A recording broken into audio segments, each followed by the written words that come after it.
Hello students, तर आपल्या आजच्या पार्टमध्ये आपण फ्रिक्शनमध्ये थोडंसं पुढे जातोय. आपला मागचा जो सेशन होता पूर्णपणे तो कायनेटिक फ्रिक्शनला आपण डेडिकेट केला होता, राईट? की कायनेटिक फ्रिक्शन म्हणजे काय असतं, त्याची व्हॅल्यू काय असते, त्याच्यावरचे न्यूमेरिकल्स कसे करायचे, तो एरियावरती कसा डिपेंड करत नाही, all of these things, right? आता आपण फ्रिक्शनच्या दुसऱ्या टाईपमध्ये जातोय, जो की थोडासाच कॉम्प्लिकेटेड आहे, थोडासा, जास्त नाही, ओके? बट इंटरेस्टिंग पण आहे, है ना? त्याचं नाव आहे स्टॅटिक फ्रिक्शन. तर स्टॅटिक फ्रिक्शन कधी येतं, है ना? तर कायनेटिक सोबत जर त्याला कम्पेअर केलं आपण, तर असं एक थोडंसं डेफिनेशन आपल्याला तरी देता येते. When there is no relative motion between the objects in contact लिहायला पाहिजे मी इथं, between the objects in contact, it is called static friction. बघा इथं महत्वाचा पार्ट काय आहे? The important part here is there is no relative motion between the objects in contact. तुमचे जे दोन ऑब्जेक्ट कॉन्टॅक्ट मध्ये आहेत त्यांच्यामध्ये रिलेटिव्ह मोशन होत नसेल तर तिथं जर फ्रिक्शन असेल, समजा काही दोन ऑब्जेक्ट्स कॉन्टॅक्ट मध्ये असतील तर फ्रिक्शन असावंच अशी काही गॅरंटी नाहीये. दोन मोशन एकमेकांसोबत कॉन्टॅक्ट मध्ये असतील, फ्रिक्शन नसू पण शकतं, है ना? पण आपण काय म्हणतोय की if the two objects are in contact and there is no relative slipping, ते स्लिप झाले नाही पाहिजेत, ठीक आहे? ते स्लिप झाले नाही पाहिजेत आणि जर तिथं फ्रिक्शन असेल तर त्याला आपण स्टॅटिक फ्रिक्शन म्हणायचं, ठीक आहे? सी, दोघांमध्ये जर स्लिपिंग होत नसेल तर परत एकदा जरुरी नाही की त्यांच्यामध्ये फ्रिक्शन असावं. फ्रिक्शन असायला पाहिजे आणि स्लिपिंग नसली पाहिजे, तर आपण त्याला स्टॅटिक फ्रिक्शन म्हणणार आहोत, है ना? त्याचं एक एक्झाम्पल मी तुम्हाला देणार आहे. सी, स्टॅटिक फ्रिक्शन लक्षात ठेवण्याची अजून एक गोष्ट आहे. Static friction wants to keep the objects together, म्हणजे स्लिपिंग नाही झाली पाहिजे, हेच स्टॅटिक फ्रिक्शनचं एम आहे. आता मी या पेनला पकडू शकतो, हे असं आहे बघा, ह्याला मी त्याला असं पकडू शकतो, है ना? I can hold this object, it is because of the static friction. Static फ्रिक्शनचं एम काय आहे की या फिंगर्सच्या रिस्पेक्टमध्ये ही पेन मूव्ह झाली नाही पाहिजे, है ना? समजा माझ्याकडे एक स्टिक आहे जे आपल्या आज एक्सपेरिमेंट असणार आहे. I am able to hold this stick very firmly. तर या स्टिकचं एम जी खाली लागत आहे, मग हा माझ्या हातातून स्लाइड डाऊन का होत नाही त्या एम जी मुळे? तर माझ्या फिंगर्समुळे या स्टिकवरती frictional force vertically upward direction मध्ये लागतो आणि तो त्या एम जी ला बॅलन्स करतो.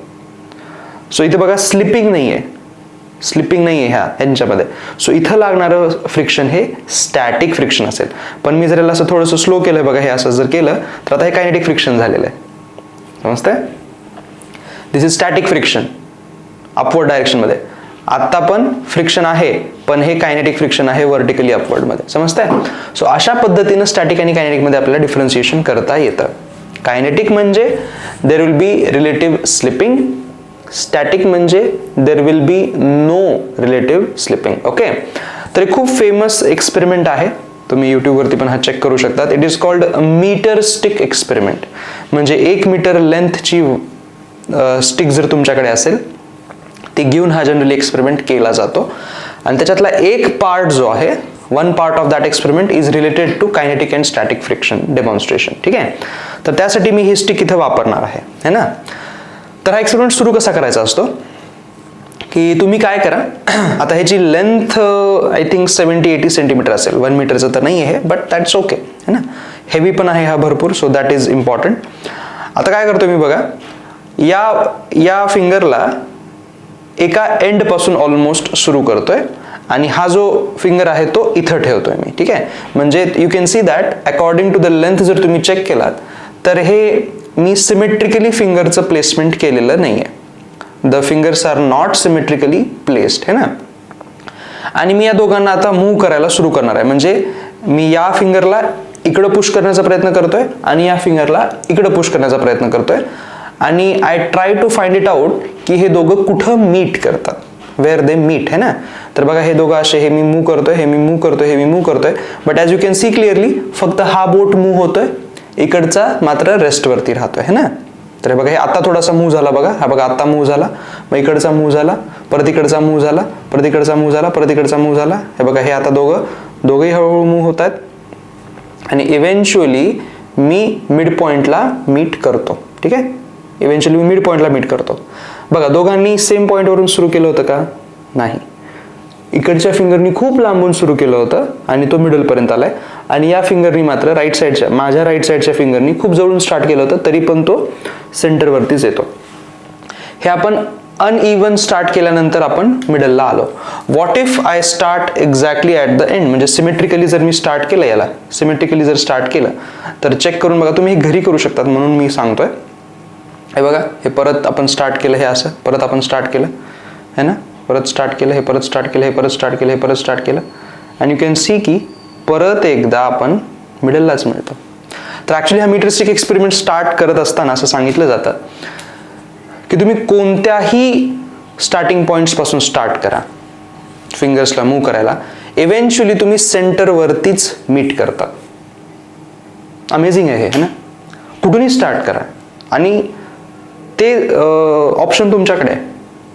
You can start from ever you want, but you will reach exactly at the mid point, आणि त्याचं कारण आहे फ्रिक्शन. ठीक आहे, आता याच्यातून फ्रिक्शनला कसं आपण रिलेट करू शकतो, तर बघा इथे दोन्ही फ्रिक्शन एकत्र काम करतायत. कसे, let me start it again. आणि आता नीट बघा, ओके नीट बघा, आता माझ्या स्टेटमेंट्सकडे पण नीट लक्ष द्या.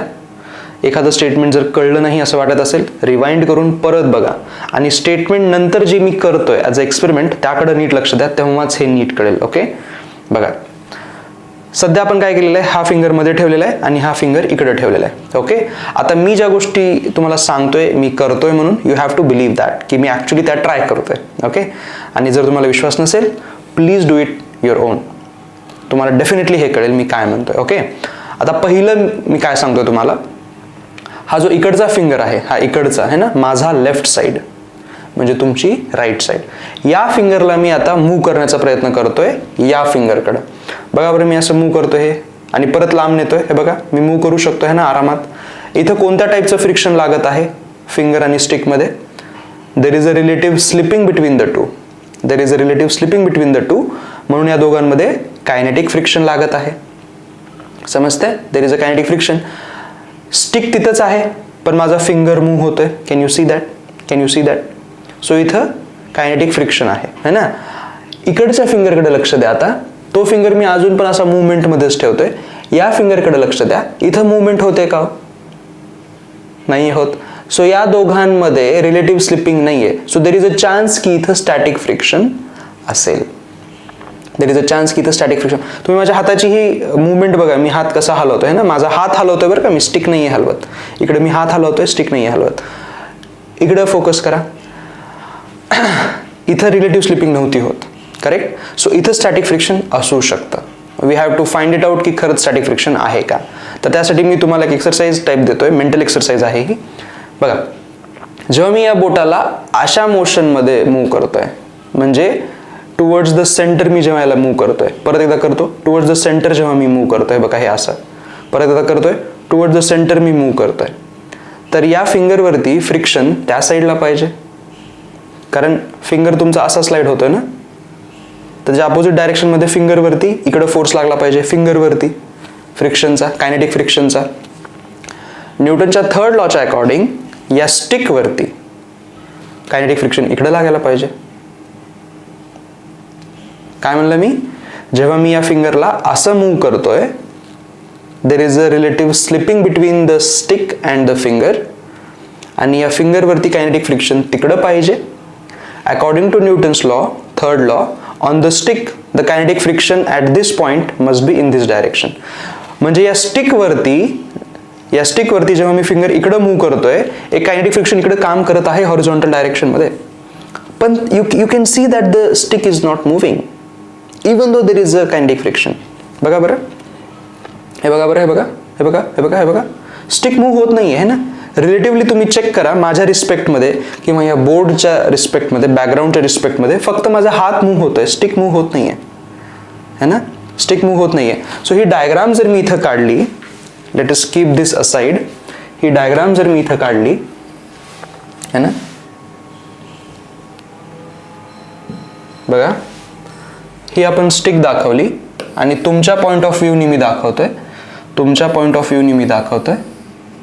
हे इथं एक माझं बोट होतं, इथं एक बोट होतं नंबर 1 कॉन्टॅक्ट, आणि इथं एक बोट होतं दॅट इज नंबर 2 कॉन्टॅक्ट. मी काय करत होतो, हे बोट इकडं मूव्ह करत होतं राईट. तुमच्या रिस्पेक्टमध्ये हे बूट इकडं मूव्ह होत होतं म्हणून त्याच्यावरती फ्रिक्शनल फोर्स इकडं लागत होता त्या फिंगरवरती.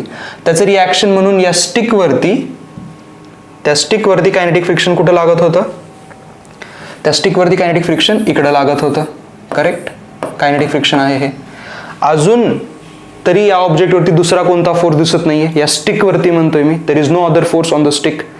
मग माझा क्वेश्चन तुम्हाला असा आहे की या कायनेटिक फ्रिक्शनमुळं, फिंगरच्या मुवमेंटमुळे जे कायनेटिक फ्रिक्शन आला स्टिकवरती, त्या कायनेटिक फ्रिक्शनमुळं ही स्टिक इकडं का बरं मूव्ह होत नाही. ती स्टेबल दिसत होती तुम्हाला, है ना. रिवाइंड करून परत व्हिडिओ बघा. You will find that the stick is not moving in the direction of kinetic friction. कोणीतरी आहे जे त्याला थांबवतं, आणि ते थांबवणारं कोण आहे मग, तर हा जो बोट आहे ना, ह्या बोटावरती तुम्हाला ऍक्च्युली फ्रिक्शन जाणवतं. तर हा बोट जो आहे, इकडचा बोट, राईट हँडचा बोट, जो की स्टेबल होता, हा इथं फिक्स्ड होता बरं का, हा फिक्स्ड होता आणि हा मुव्हिंग होता बरं का, हा मुव्हिंग होता. तर हा जो फिक्स्ड फिंगर आहे तो या स्टिकवरती इकडच्या डायरेक्शनमध्ये स्टॅटिक फ्रिक्शन लावतो. समजतंय. म्हणजे बोट मी तिकडचं मूव्ह करतो हे असं, पण ह्याला पण स्टॅटिक फ्रिक्शन मग त्या मोमेंटला लावावं लागतं. हा इकडे येताना याचं स्टॅटिक फ्रिक्शन इकडं आहे. That is what I am trying to tell you. ठीक आहे. परत एकदा मी तुम्हाला करून दाखवतो. What do I mean to say by this. परत एकदा करतोय मी बघा. हे फिंगर फिक्स राहणार आहे, हे फिंगर मूव्ह होणार आहे, है ना. सो जेव्हा मी याला असं मूव्ह करतोय, सॉरी मी ह्याला इथं ठेवतोय, हां, मी याला मी याला असं मूव्ह करतोय, हा हलत नाहीये. ठीक आहे. सो या फिंगरवरून या स्टिकवरती कायनेटिक फ्रिक्शन या साईडला आहे, या साईडला कायनेटिक फ्रिक्शन आहे. आणि त्याला अपोज करण्यासाठी, त्याला बॅलन्स करण्यासाठी या फिंगरनी याच स्टिकवरती स्टॅटिक फ्रिक्शन इकडे दिलेलं असतं. ठीक आहे. आणि हा एक्सपेरिमेंट जर तुम्ही घरी करणार असाल तर तुम्ही काय प्रिकॉशन घेतलं पाहिजे की जो फिंगर तुम्हाला फिक्स ठेवायचा आहे ना, तो सेंटरच्या थोडंसं जवळ ठेवा आणि जो मूव्ह करायचा आहे तो सेंटरपासून थोडासा लांब ठेवा, तेव्हा हे होतं. नाहीतर बघा, ह्याला जर पण मी लांब जर ठेवलं इकडं आणि ह्याला जरी जवळून आणलं तर बघा हा मूव्ह होत नाही, इकडचा मूव्ह व्हायला लागतं. दिसतं तुम्हाला इकडचा मूव्ह व्हायला आता. तर असं होतं. असं का होतं तेही आपण चेक करूयात. सो एकाच स्टिकवरती एका बोटामुळं कायनेटिक फ्रिक्शन आहे, दुसऱ्यामुळं स्टॅटिक फ्रिक्शन आहे. हा पहिला पार्ट झाला या मीटर स्टिक एक्सपेरिमेंटचा. I will again suggest you, तुमच्या घरी जर हे असेल तर प्लीज ट्राय आउट करून बघा, कारण दुसरा पार्ट ॲक्च्युली लक्षात येत नाही एवढा करून बघितल्याशिवाय, है ना. तर काय आहे बघा, दुसरा पार्ट थोडासा क्रिटिकल आहे, इम्पॉर्टंट आहे हा. इथं मी स्टॅटिक फ्रिक्शन ॲक्च्युली इंट्रोड्यूस करतो तुमच्यासाठी. परत हा फिंगर थोडंसं सेंटरच्या जवळ ठेवा, हा फिंगर थोडंसं लांब ठेवा. ओके. मी अगोदर या फिंगरला मूव्ह करण्याचा प्रयत्न केला होता ना मागच्या डेमोमध्ये. हे असं मूव्ह केलेलं होतं. स्टिक तर मूव्ह नाही झाली, पण फिंगर मात्र आरामात मूव्ह होतं. हे इकडं कायनेटिक फ्रिक्शन आहे, आपण म्हणलं इकडे स्टॅटिक फ्रिक्शन बनतं. ओके. आता मी काय करतोय, या हाताला फिक्स ठेवण्याचा प्रयत्न करतोय. ह्या हाताला बघा, इकडं जो थंब वर आहे ना, हा हात फिक्स राहणार आहे. मी याला मूव्ह नाही करणार, पण मी या फिंगरला मूव्ह करणार आहे. या फिंगरला मी मूव्ह करणार आहे. कुठं? इकडं. ठीक आहे. माझ्या लेफ्टला मी मूव्ह करणार आहे, म्हणजे तुमच्या राईटला. जस्ट चेक करा स्टिकचं काय होतं. स्टिक या फिंगरसोबत मूव्ह होते की नाही तुम्हाला चेक करायचं आहे. ठीक आहे. बघा, मी याला मूव्ह करण्याचा प्रयत्न करतोय. हे बघा, दिसतं तुम्हाला पूर्णच्या पूर्ण स्टिक मूव्ह होते. परत एकदा करून दाखवू. बघा, मी याला माझ्या लेफ्टला नेतोय. You can see that with my hand the entire stick is moving. इथं स्टॅटिक फ्रिक्शन आहे. त्या स्टॅटिक फ्रिक्शनमुळं तो स्टॅटिक फ्रिक्शन फिंगर आणि स्टिक मधला कॉन्टॅक्ट लूज होऊ देत नाहीये. कॉन्टॅक्ट म्हणण्याऐवजी स्लिपिंग होऊ देत नाहीये. तो त्या दोघांना एकत्र घेऊन जातो तो. तेच आपण इथे लिहिलेलं आहे. स्टॅटिक फ्रिक्शनचं एम काय आहे? It wants to keep the objects together. हे इथं निघून गेलेलं आहे, मी थांबल्यामुळं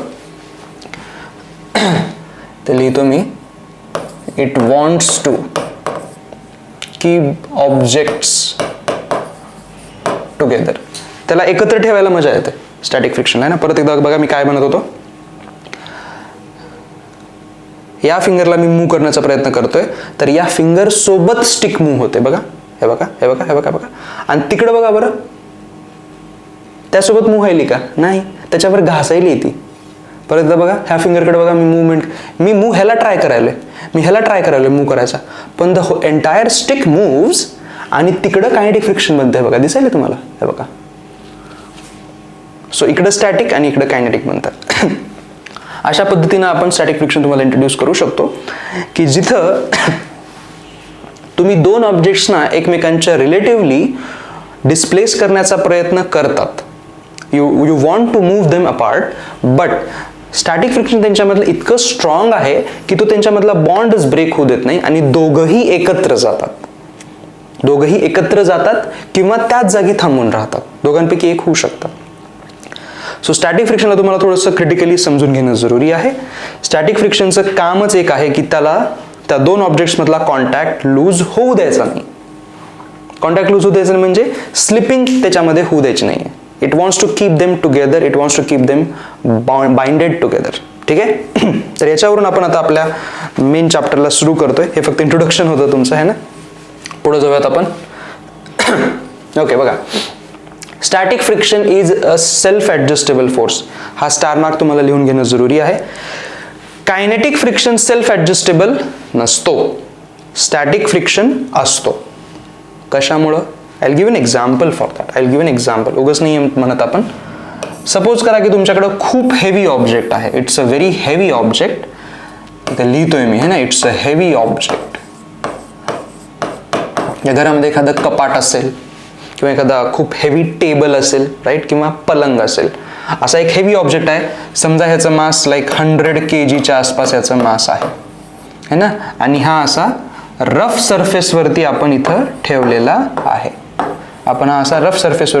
म्हणजे इथं फ्रिक्शन पण असणार आहे, राईट. नाव जस्ट इमॅजिन करा एक सिच्युएशन ज्याच्यामध्ये तुम्ही या ऑब्जेक्टवरती या डायरेक्शनमध्ये फोर्स लावायलात 1 न्यूटनचा, फक्त 1 न्यूटनचा फोर्स. म्हणजे असं एक बोटाने तुम्ही त्याला असं प्रेस करायला, बाबा मूव्ह हो म्हणून, असं मूव्ह हो म्हणून. होईल का हे मूव्ह? नाही होणार ना. ऑब्वियस आहे. का बरं नाही होत आहे? तुम्ही याला मोशनमध्ये आणण्याचा प्रयत्न करतायत 1 न्यूटन लावून, पण हा मूव्ह नाही होणार. कशामुळं? कारण इथं एक फ्रिक्शनल फोर्स लागेल. ठीक आहे. हा मूव्ह होत नाहीये बरं का. हा मूव्ह होत नाहीये, हा रेस्टमध्ये राहील. तुम्ही फोर्स लावलेला असताना पण हा रेस्टमध्ये राहील. करेक्ट. का रेस्टमध्ये राहतोय तो? कारण इथं स्टॅटिक फ्रिक्शन आहे. सो इथं हे स्टॅटिक फ्रिक्शन आहे, त्याला आपण Fs लिहितोय. या स्टॅटिक फ्रिक्शनची व्हॅल्यू किती असेल? विचार करा. तुम्ही या डायरेक्शनमध्ये 1 न्यूटन लावताय. अजून हॉरिझॉन्टलमध्ये अजून कोणता फोर्स आहे का एक्सेप्ट स्टॅटिक? नाही आहे. तर या स्टॅटिकनी या 1 न्यूटनला बॅलन्स केलं पाहिजे. म्हणून स्टॅटिक फ्रिक्शनची व्हॅल्यू इथं 1 न्यूटनच यायला पाहिजे. हा रेस्टमध्ये राहणार आहे तेव्हासाठी म्हणतोय आपण. ऑब्व्हियसली हा मूव्ह नाही होणार आहे ना. 100 किलोचं मास आहे, कसं मूव्ह होईल एवढ्याशा फोर्सने, है ना. हा, इथला मी म्यू तुम्हाला दिलेला नाही आहे, पण रिअल लाईफ केस इमॅजिन करा ना. भरपूर म्यू असल्यानंतर लाईक 100 kgचा ऑब्जेक्ट आहे, 1 न्यूटननी कसा मूव्ह होईल? आपण थोडं रिअल लाईफ बनतो, है ना. नेक्स्ट केसमध्ये काय केलात तुम्ही पाहिलात की अरे यार 1 न्यूटन नाही आहे मूव्ह होत, थोडंसं इन्क्रीज करू आपण. काय इन्क्रीज केलात तुम्ही विचार केलात, चला आपण डबल फोर्स लावू यार, चला आपण 2 न्यूटन लावून बघू, मूव्ह होईल का? नाही होणार, राईट. का बरं मूव्ह नाही झाला मग? कारण तुमच्या स्टॅटिक फ्रिक्शननी परत स्वतःला इन्क्रीज करून घेतलं. तो आता 2 न्यूटन झालाय. बघा, तुम्ही 1 न्यूटन लावलात, स्टॅटिक फ्रिक्शन 1 वरती राहून त्याला थांबवतो. तुम्ही 2 न्यूटन लावलात, स्टॅटिक फ्रिक्शननी स्वतःला 2 न्यूटन केलं आणि परत थांबवलं. ठीक आहे. आता आपण अजून असं वाढत गेलो. मे बी आपण आता समजा 10 न्यूटनचा फोर्स लावला. 10 न्यूटन म्हणजे काही जास्त फोर्स नसतो ॲक्च्युली ह्या 100 किलोसाठी. रिअल लाईफमध्ये मॅक्सिमम केसेसमध्ये हे थांबूनच राहील.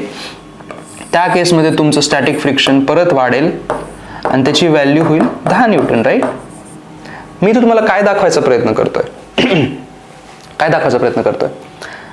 की स्टॅटिक फ्रिक्शन जे आहे ते स्वतःला ॲडजस्ट करत आहे. It is self ॲडजस्टिंग it self such that this heavy object remains at rest on this rough surface. समजतंय? त्यांनी स्वतःला ॲडजस्ट केलेलं आहे बघा.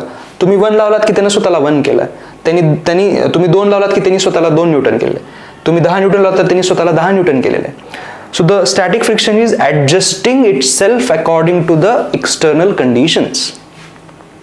म्हणून स्टॅटिक फ्रिक्शनला सेल्फ ॲडजस्टेबल म्हणतात. कायनेटिक फ्रिक्शनमध्ये असं होतं का? कायनेटिक फ्रिक्शनची एक फिक्स व्हॅल्यू होती, म्यू इंटू एन, म्यू के इंटू एन. आहे तर तेवढीच व्हॅल्यू, नाहीतर नाही डायरेक्ट. एवढे दोनच चालायचे कायनेटिक फ्रिक्शनला, आहे तर 0, नाहीतर म्यू के इंटू एन. स्टॅटिकचं तसं नाही आहे. तो या केसमध्ये 1 न्यूटन पण घेतोय, 2 पण घेतोय, 10 पण घेतोय. आपण भरपूर साऱ्या व्हॅल्यूजमध्ये देऊ शकतो ना. 1 आणि 2 मध्ये 1.5 द्या, 1.6 द्या, 1.7 द्या, 2 पासून 10 पर्यंत 3, 4, 5, 6, 7, 8, 9, 10. आणि आपल्याला हेही नाही माहिती की हा कधी मूव्ह होईल. तिथपर्यंत स्टॅटिक फ्रिक्शन स्वतःला ऍडजस्ट करणार आहे, राईट. अजून एक केस आपल्या ह्याच्यामध्ये राहून गेली, ती की सगळ्यात जास्त ऍक्च्युली इम्पॉर्टंट आहे. मी परत याची डायग्रामच काढतो वेगळी. हाच रफ ऑब्जेक्ट आपण देऊयात परत एकदा, मोठाच ऑब्जेक्ट 10 किलोचा, 100 किलोचा, सॉरी 100 किलो होतं ना, हे 100 किलोचा परत ऑब्जेक्ट मी काढतोय है ना.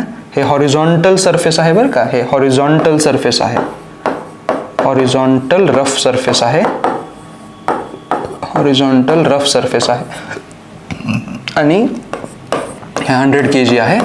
आता पण मी फोर्स अप्लायच करत नाही ह्याच्यावरती.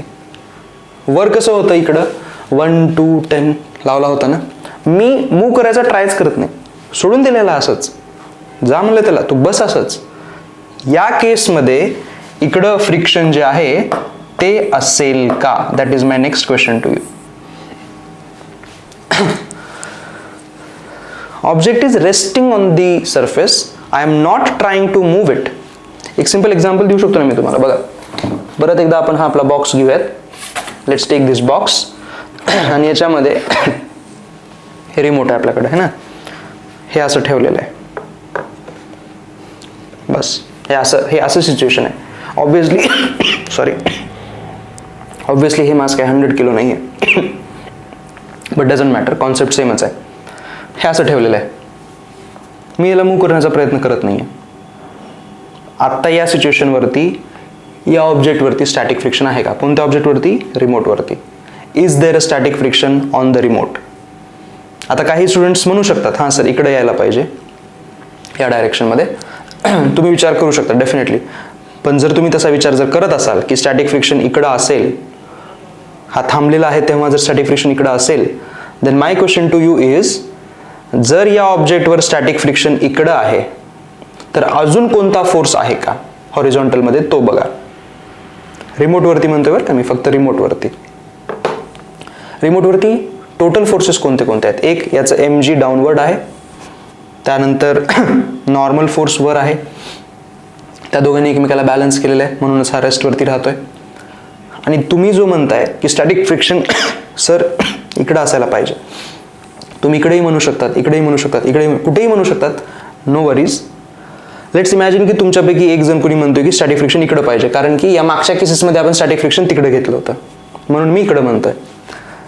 म्हणजे या ऑब्जेक्टवरती आता फक्त एकच फोर्स राहिला स्टॅटिक फ्रिक्शनचा, तो इकडं, कारण ह्या दोघांनी एकमेकाला बॅलन्स केलेला आहे. मग या डायरेक्शनमध्ये हा ऑब्जेक्ट ॲक्झलरेट का होत नाही? हा थांबून आहे ना इथं, हा थांबून आहे, हा थांबून आहे. मीनिंग, आणि हा थांबून आहे म्हणजे ह्याच्यासोबत हे पण थांबून आहे बरं का, सरफेसवरती ठेवलं ना, ग्राउंडवरती. म्हणजे याच्यावरती असणारं नेट फोर्स 0 आहे ॲक्च्युली, नेट फोर्स 0 आहे. वर्टिकलमध्ये लागणारे फोर्सेस कोण आहेत? नॉर्मल, mg, त्यांनी एकमेकाला बॅलन्स केलं, आणि आपण म्हणतो की टोटल फोर्स 0 आहे, कारण की हा रेस्टवर आहे. म्हणजे स्टॅटिक फ्रिक्शन इथं नसायला पाहिजे, कारण जर स्टॅटिक फ्रिक्शन असेल मग तो कुठं आहे? पहिली गोष्ट, समजा तुम्ही इथं घेतलात तर मग ह्याला बॅलन्स करणारं कोण आहे हॉरिझॉन्टलमध्ये? कुणीच नाही. Therefore, there is no static friction in this case on this object. किंवा या ऑब्जेक्टवरती सध्या स्टॅटिक फ्रिक्शन नाही, सध्या स्टॅटिक फ्रिक्शन नाही. सो आपण इथं असं लिहू शकतो, या केसमध्ये स्टॅटिक फ्रिक्शन हे 0 आहे. आता मी ह्या दोन डायग्राम्सना थोडंसं जवळजवळ एकत्र दिसतील असं करतोय बघा. हे बघा 2 डायग्राम है ना. तुम्ही इकडं फोर्स लावलात 1 न्यूटन, तेव्हा स्टॅटिक फ्रिक्शन 1 न्यूटन आला. तुम्ही इकडे 2 न्यूटन लावलात, स्टॅटिक फ्रिक्शन 2 न्यूटन आला. तुम्ही इथं 10 न्यूटन लावलात, स्टॅटिक फ्रिक्शन 10 न्यूटन लावलात. तुम्ही इथं काहीच फोर्स लावला नाहीत, तुम्ही इथं अप्लाय केलेला फोर्स 0 आहे, म्हणून स्टॅटिक फ्रिक्शन पण 0 आहे. बघा आता मॅच व्हायलाच वरच्या सोबत. जेव्हा हा 1 न्यूटन, स्टॅटिक फ्रिक्शन पण 1 न्यूटन. जेव्हा हा 2 न्यूटन, स्टॅटिक फ्रिक्शन पण 2 न्यूटन.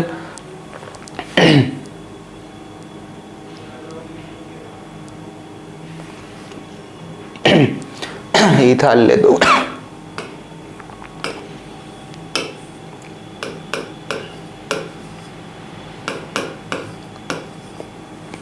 सॉरी, इथं 10 पाहिजे होतं ना. इकडच कट करूयात आपण.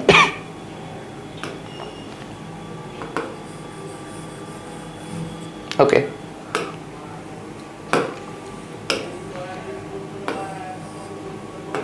राईट. तर मी काय म्हणत होतो, तुम्ही 1 न्यूटन लावलात, स्टॅटिक फ्रिक्शन 1 न्यूटन. तुम्ही 2 न्यूटन लावलात, स्टॅटिक फ्रिक्शन 2 न्यूटन. तुम्ही 10 न्यूटन लावलात, स्टॅटिक फ्रिक्शन 10 न्यूटन. आणि तुम्ही काहीच जर नाही लावलात, तुम्ही अटेम्प्टच करत नाही मूव्ह करायचा, तुम्ही अप्लाय केलेला फोर्सच जर 0 असेल, तर स्टॅटिक फ्रिक्शन याची गरज काय, त्यालाही 0 व्हावं लागेल. So you see, static friction हा तुम्ही किती लावतात त्यावर डिपेंड करतो. तुम्ही लावलात की त्याला तो मॅच करण्याचा प्रयत्न करेल in order to keep the object at rest.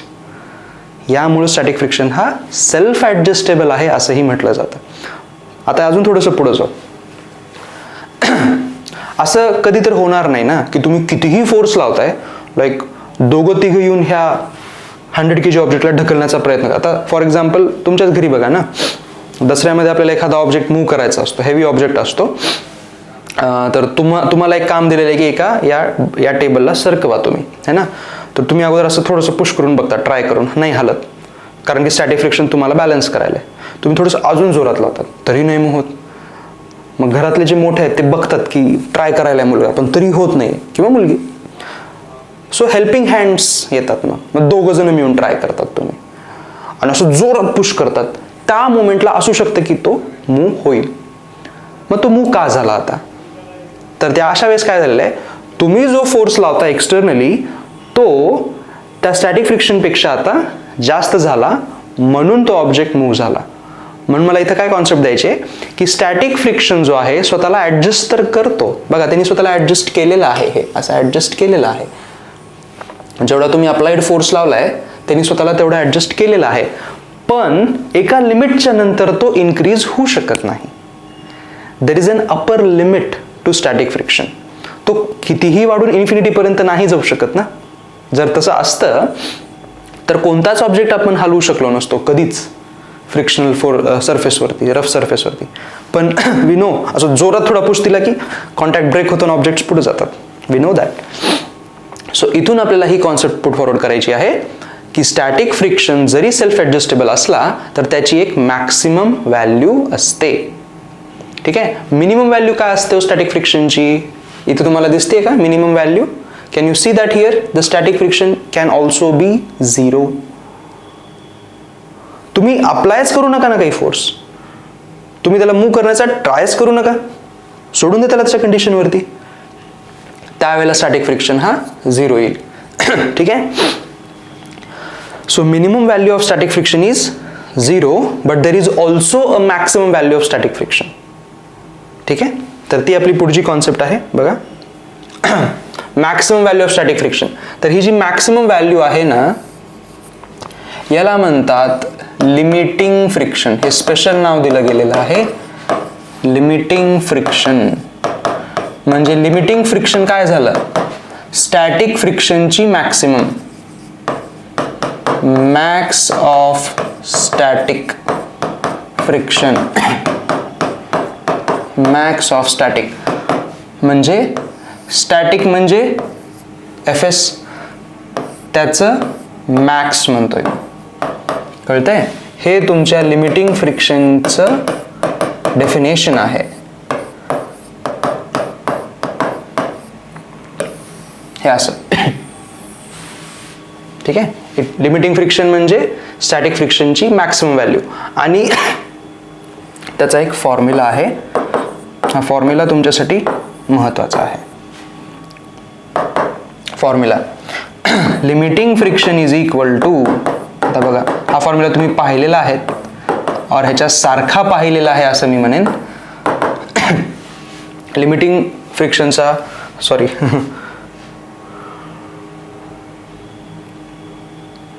Limiting friction लिहायचं होतं मला. Limiting friction is equal to mu S into N. हा तुमच्यासाठी खूप महत्त्वाचा फॉर्म्युला असेल. असं आपण कायनेटिक फ्रिक्शनसाठी पाहिला होता राईट, म्यू के इंटू एन. तर हा फॉर्म्युला गेला पाहिजे तुमच्या नोटबुकमध्ये. लिमिटिंग फ्रिक्शनची व्हॅल्यू येते म्यू एस इंटू एन. मग इथं एसला काय म्हणता येईल आपल्याला, what is s here? What is s here? Where the s is coefficient of static friction. Coefficient of static friction. Mu k काय होता कायनेटिक फ्रिक्शन मध्ये? It was coefficient of kinetic friction. ठीक आहे, हे एक झाला पार्ट. थोडंसं पुढे जाऊयात आता, हे महत्त्वाचं आहे बघा पुढचं आता. तर ही झाली तुमची स्टॅटिक फ्रिक्शनची मॅक्सिमम व्हॅल्यू. मॅक्सिमम व्हॅल्यू ही असते म्यू एस इंटू एन. ठीक आहे, मिनिमम व्हॅल्यू किती म्हणलं आपण? 0. तर आपण तेही लिहून घेऊयात पुढं है ना, as a star mark.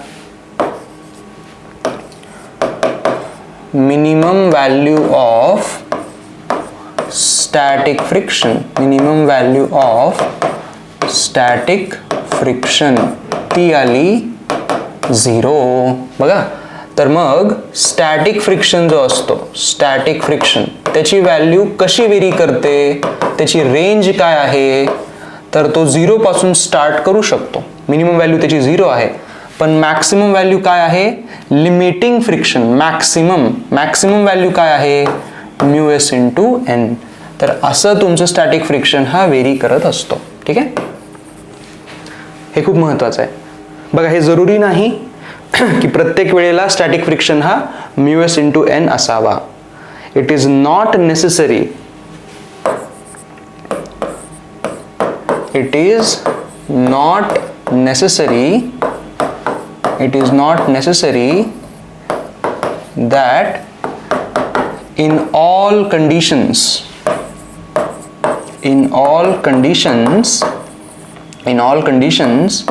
static friction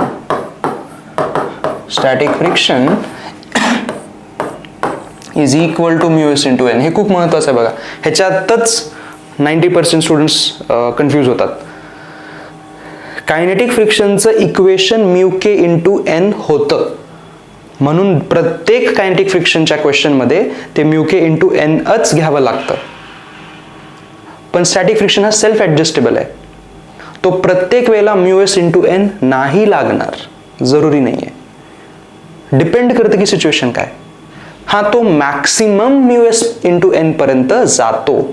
maximum, पण हे मॅक्सिमम पर्यंत जातो, पण त्याच्या अगोदर तो 0 पर्यंत काहीही व्हॅल्यू घेऊ शकतो. तुम्हाला हे ठरवायचं असतं क्वेश्चन बघून की खरंच मॅक्सिमम व्हॅल्यू लागणार आहे म्यू एस इंटू एन का अगोदरची कोणती लागणार आहे. म्हणून हा पॉईंट मी लिहून देतोय. It is not necessary that in all conditions static friction is equal to mu S into N. It can be less than mu S into N also. It can be 0 also. समजलं तुम्हाला? ह्याच्यामुळेच आपण म्हणतो की static friction हा self adjustable असतो. ठीक आहे, आता अजून थोडंसं जर आपण पुढे गेलो तर इम्पॉर्टंट एक गोष्ट आहे. म्यू के आणि म्यू एस मधलं हे कंपॅरिझन आहे. ओके, काय कंपॅरिझन आहे बघा. तुमच्याकडे जर एखादा असा ऑब्जेक्ट असेल, ऑब्जेक्ट आहे ज्याचं मास m आहे, आणि हा जर सरफेस असा आपण जर देत असू इथं है ना, हा सरफेस आहे खालचा, रफ सरफेस आहे, तर ह्या दोघांमध्ये फ्रिक्शन असू शकतं है ना. तर ह्या ऑब्जेक्टसाठी आणि या सरफेससाठी आपण म्यू के आणि म्यू एस दोन्हीही डिफाईन करतो. ह्या दोन वेगळ्या व्हॅल्यू असू शकतात. कधी कधी सेम पण देतात प्रश्नामध्ये. कायनेटिक फ्रिक्शनचा कोइफिशियंट आणि म्यू एसचा कोइफिशियंट हा सेम पण देऊ शकतात किंवा वेगवेगळा पण असू शकतो. It can be same, can be different. तर ह्या एका सरफेससाठी mu k and mu s can be same और डिफरंट ऑल्सो. पण जर डिफरंट असेल है ना, जर डिफरंट असेल तर मात्र म्यू एस जो असतो तो मोठा असतो म्यू के पेक्षा. डेफिनेटली जर दोन्ही वेगळे दिले तर स्टॅटिक फ्रिक्शनचा कोइफिशियंट हा जास्तच असतो कायनेटिक पेक्षा. समजतंय? वेगळा असेल तरच बरं का, कधी काही क्वेश्चन मध्ये सेम पण देतात, दॅट इज ऑल्सो ओके. ठीक आहे. तर हे एक महत्वाची गोष्ट झाली आपली. आता एक खूपच इझी वाला क्वेश्चन मी तुम्हाला तुमच्या समोर करतोय. बघा क्वेश्चन आहे, एक असा ऑब्जेक्ट आहे आपल्याकडे है ना, आणि ज्याचं मास आपण देतोय समजा 2 kg आहे, आणि इथं म्यू एस आहे समजा 0.3. ठीक आहे. आणि हा जस्ट असाच ठेवलाय, फक्त असाच ठेवलाय. द ऑब्जेक्ट सॉरी, तुम्ही असा क्वेश्चन लिहू शकतात, असा क्वेश्चन लिहू शकतात. 2 kg object is placed on a surface with coefficient of static friction 0.3 at rest. ठीक आहे. क्वेश्चन आहे तुम्हाला पहिला, what is the limiting friction? What is the limiting friction? And second question आहे इथे देतोय,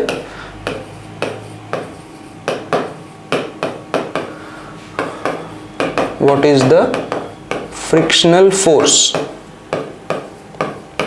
ऑन ऑब्जेक्ट. ठीक आहे. हे 2 क्वेश्चन आहेत आपल्याला. तर लिमिटिंग फ्रिक्शन काय आहे त्याचा फॉर्म्युला तुम्ही लगेच चेक करू शकतात मागे जाऊन, है ना. लिमिटिंग फ्रिक्शनचा फॉर्म्युला काय होता आपला? Mu S into N. Correct.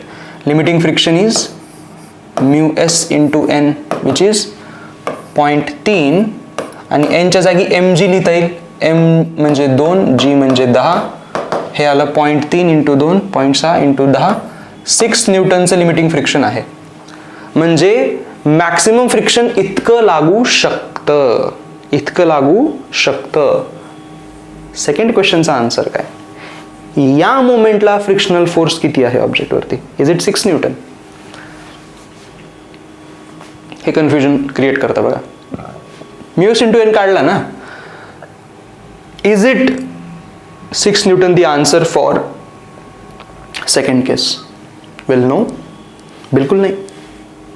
ह्याचा आन्सर 0 आहे.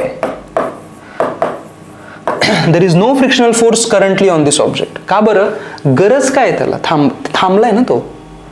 तुम्ही ट्राय करा फोर्स लावायचा, मग फ्रिक्शनल फोर्स त्याला अपोज करायला येईल. आता कुणी अटेम्प्टच करत नाही ना,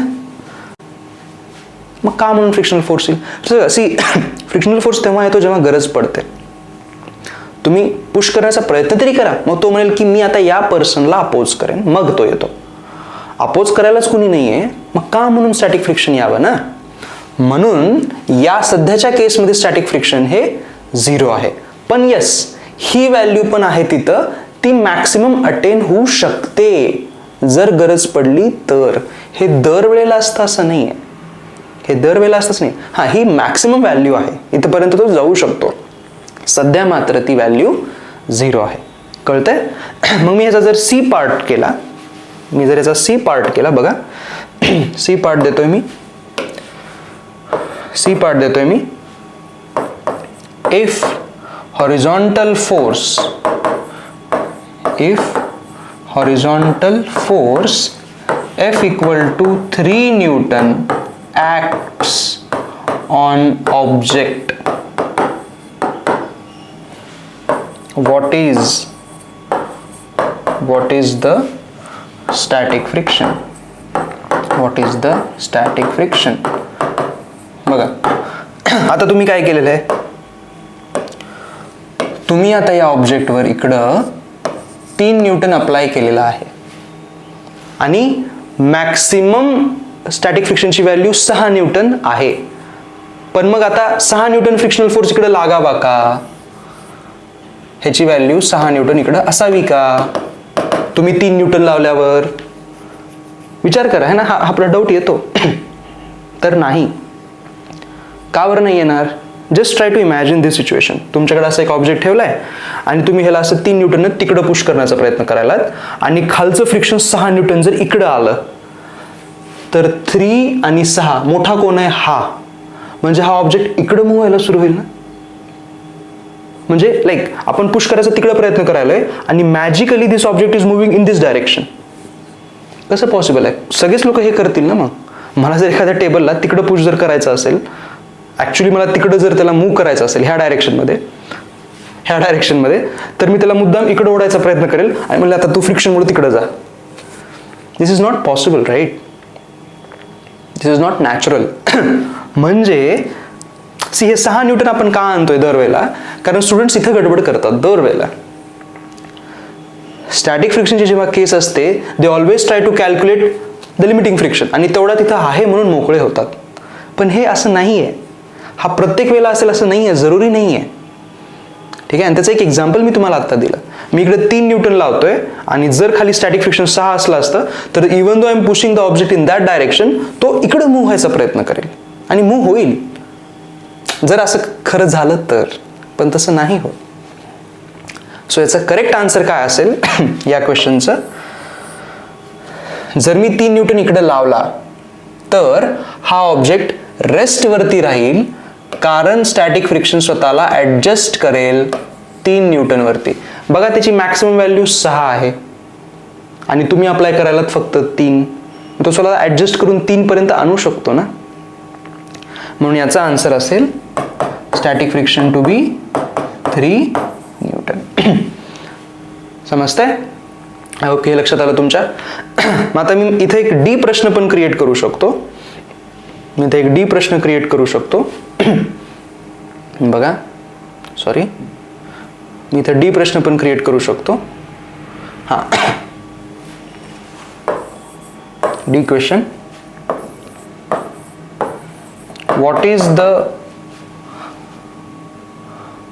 what is the minimum force, what is the sorry not the minimum,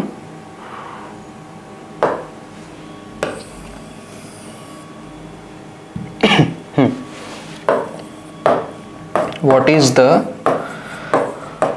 maximum force F that can be applied